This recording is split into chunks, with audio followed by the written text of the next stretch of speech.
अनुज, इशिता, मेघना। हाँ पिताजी। तुम तीनों कहाँ से आ रहे हो? वो पिताजी, ये सब देखने जानने के बाद हम तीनों को काफी डर लग रहा था, तो हमने सोचा थोड़ा घूम कर आते हैं। ठीक है, लेकिन अभी भी निशिर मोलो से हम आजाद नहीं हैं। रात में कोई कहीं नहीं जाएगा, ठीक है? जी पिताजी। ये तीनों घर के अंदर पहुंचे और अनुज इनके साथ कमरे में गया। हम लोग शाम को 5 बजे यहाँ से निकलेंगे, ठीक है? लेकिन किसी ने देख लिया तो? कोई नहीं देखेगा। हम वहाँ जाएंगे, महाराज विश्वजीत की लाश ढूंढेंगे और उसे लाकर खंडहर में रख देंगे। बाकी का प्लान बाद में करेंगे। ये क्या बातें कर रहे हो तुम तीनों? मुखिया की आवाज सुनकर ये तीनों चौंक पड़े।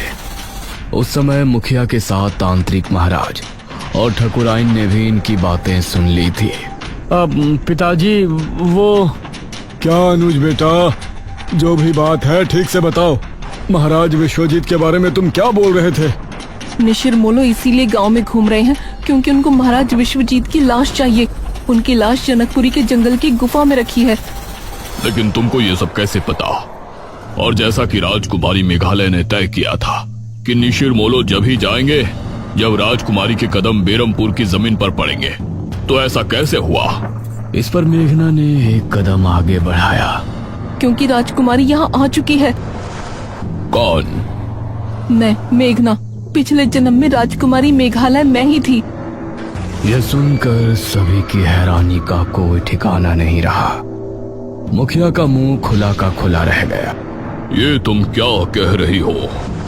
हाँ, जब से हम यहाँ आए हैं तभी से वो वापस आए हैं। और वो चाबी जिस तक पहुँचने में हमने आप लोगों की मदद की थी, उसके बारे में भी हमें हमारे सपने में पता चला था, जिसमें हमने हमारे पिछले जन्म के बारे में बहुत कुछ देखा था। जो भी हमने सपने में देखा वो सभी राजमहल में मौजूद है। मेघना की बातें सुनकर इन सभी को अब यकीन हो गया था कि वही राजकुमारी मेघालय है। तो मेघना बेटा, जनकपुरी में हम भी तुम्हारे साथ चलते हैं। उस ताबूत को ढूंढने में हम सभी को मेहनत करनी होगी। यह सुनकर अब इन तीनों की हिम्मत बंध गई थी। अब मुखिया ने भी अपनी गाड़ी निकाली और ये सभी जनकपुर के जंगल की तरफ चल दिए।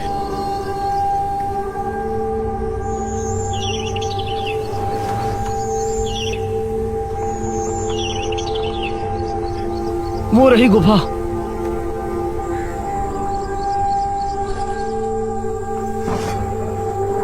उन्होंने टॉर्च निकाली और फिर गुफा के अंदर रवाना हो गए।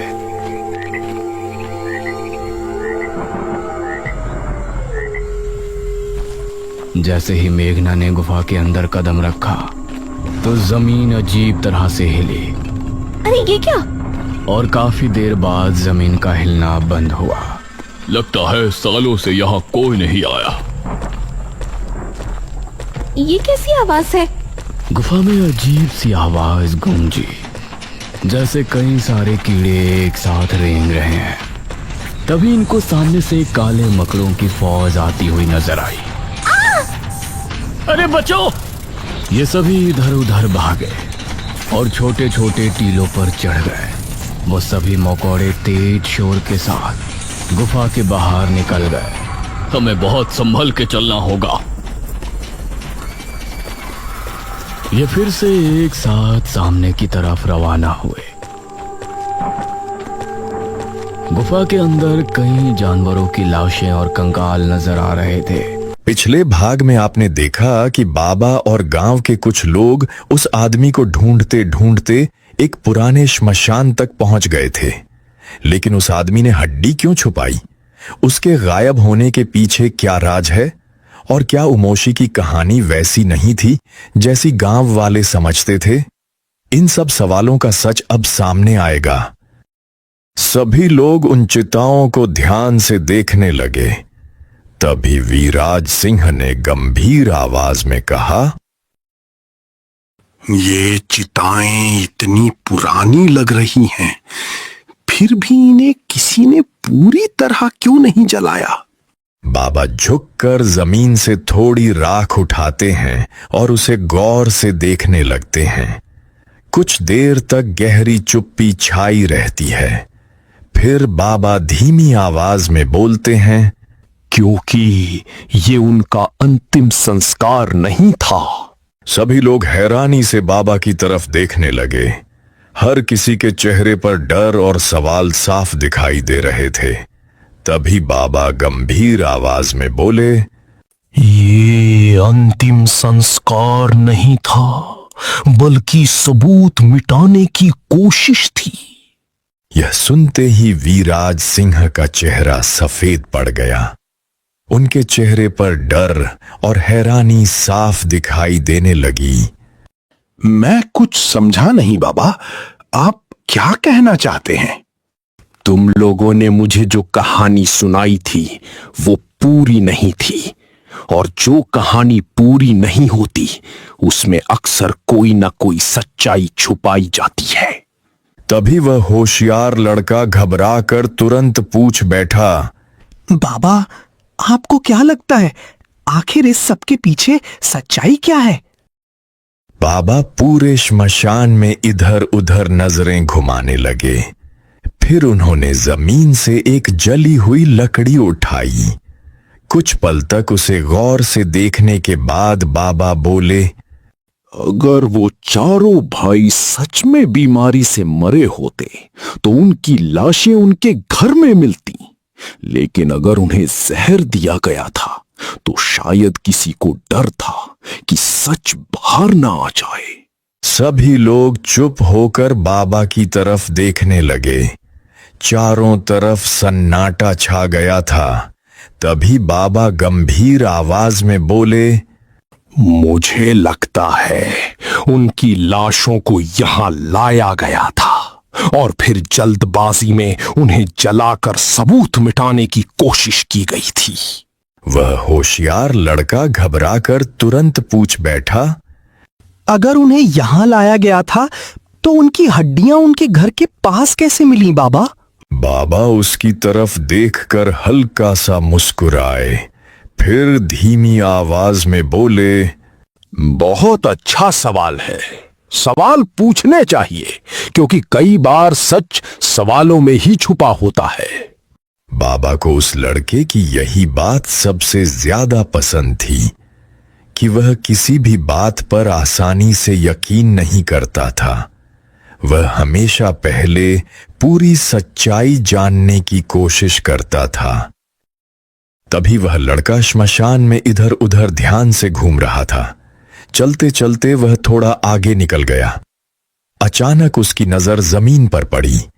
वहां मिट्टी में आधा ढंसा हुआ एक पत्थर था और उस पर कुछ अजीब से निशान बने हुए थे। लड़के ने झुककर वह पत्थर उठाया और घबराई आवाज में बाबा को बुलाने लगा, बाबा, ये देखिए, मुझे यहाँ कोई अजीब चीज मिली है, जल्दी आइए। क्या हुआ बेटा? तुम इतनी जोर से क्यों चिल्ला रहे थे? ये देखिए बाबा, मुझे यहाँ एक अजीब सा पत्थर मिला है। इस पर कुछ निशान भी बने हुए हैं। क्या? कैसे निशान? जरा मुझे दिखाओ। बाबा उस पत्थर को गौर से देखने लगे। उन्होंने देखा कि उस पर 4 नाम लिखे हुए थे, लेकिन जैसे ही उनकी नजर नीचे गई उन्हें एक और नाम दिखाई दिया जिसे किसी ने खरोंच कर मिटाने की कोशिश की थी। यह देखकर वहां मौजूद सभी लोग हैरानी से एक दूसरे की तरफ देखने लगे। तो इसका मतलब है इस कहानी में सिर्फ 4 लोग नहीं थे, बल्कि 5 लोग थे। यह सुनते ही सभी हैरान रह गए। पहली बार सबको एहसास हुआ कि यह राज उनकी सोच से कहीं ज्यादा गहरा है। तभी वह होशियार लड़का धीरे से बोला, उमोशी तो सिर्फ 4 लोग हैं, तो फिर ये 5वां आदमी कौन था? और तभी अचानक दूर पेड़ों के बीच किसी के तेजी से भागने की आवाज आई। सबने एक साथ मुड़कर देखा। ऐसा लग रहा था जैसे कोई अब तक छिपकर उनकी सारी बातें सुन रहा था। वीराज सिंह घबराकर जोर से चिल्लाए, अरे कौन है वहां? बाहर आओ, छिपकर क्या देख रहे हो? और फिर सभी लोग बिना कुछ सोचे समझे उस परछाई के पीछे भागने लगे। भागते भागते वे घने जंगल के बीच पहुंच गए। काफी देर तक दौड़ने के बाद सब थक कर रुक गए, लेकिन जैसे ही उन्होंने सामने देखा, सबके होश उड़ गए। उनके सामने एक पुराना सुनसान कुआं था और ठीक उसके पीछे एक टूटा फूटा कई साल पुराना घर खड़ा था। यह देखकर सभी लोग हैरानी से एक दूसरे की तरफ देखने लगे।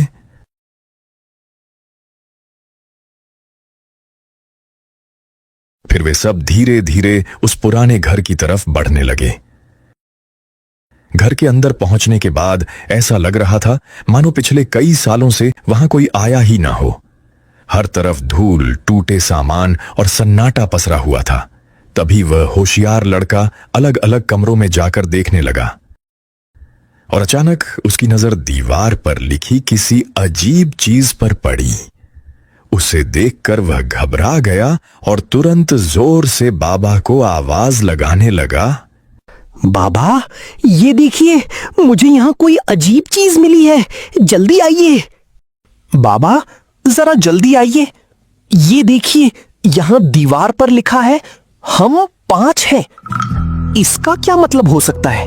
बाबा उस लिखावट को ध्यान से देखने लगे, लेकिन अचानक उनका चेहरा बदल गया। अगले ही पल वे गुस्से में आकर दीवार पर लिखा हुआ मिटाने लगे और कुछ ही देर में उन्होंने उसे पूरी तरह मिटा दिया। यह देखकर सभी लोग हैरान रह गए। किसी को समझ नहीं आ रहा था कि बाबा को अचानक क्या हो गया और वे ऐसा क्यों कर रहे हैं। तभी वीरराज सिंह घबराकर पूछ बैठे, बाबा, आपने ऐसा क्यों किया? आखिर बात क्या है? आपने वो लिखावट मिटाई क्यों? बाबा सख्त आवाज में बोले, कुछ सच्चाइयां ढूंढना ही सबसे बड़ी गलती होती है।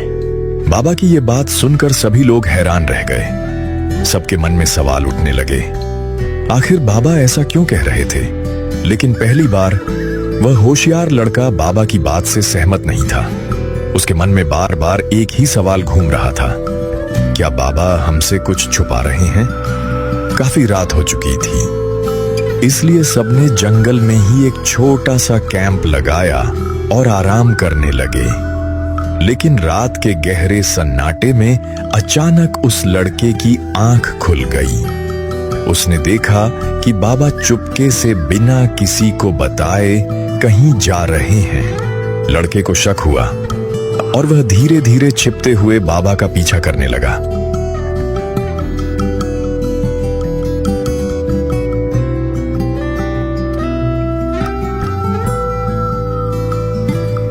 वह लड़का चुपचाप बाबा के पीछे पीछे जा रहा था। बाबा घने जंगल के सुनसान रास्तों से होते हुए कहीं जा रहे थे। चारों तरफ डरावना सन्नाटा था। सिर्फ सूखे पत्तों पर पड़ते कदमों की आवाज सुनाई दे रही थी। कुछ देर बाद बाबा एक सुनसान जगह जाकर रुक गए और तभी लड़के ने जो देखा उसे देखकर उसके होश उड़ गए। बाबा के सामने वही आदमी खड़ा था जिसने हड्डी छुपाई थी। लड़का छिपकर उनकी सारी बातें सुनने लगा। मैंने कहा था ना कि सच किसी को मत बताना, फिर तुमने सब बता क्यों दिया? सच ज्यादा देर तक छुपता नहीं। लेकिन जो कुछ उसने सुना उससे उसके मन में और भी बड़े सवाल खड़े हो गए। आखिर वो आदमी कौन है? क्या बाबा उससे मिले हुए हैं और दोनों मिलकर क्या छुपा रहे हैं? ये जानने के लिए लाइक, सब्सक्राइब करना मत भूलना और कमेंट में पार्ट 9 जरूर लिखना।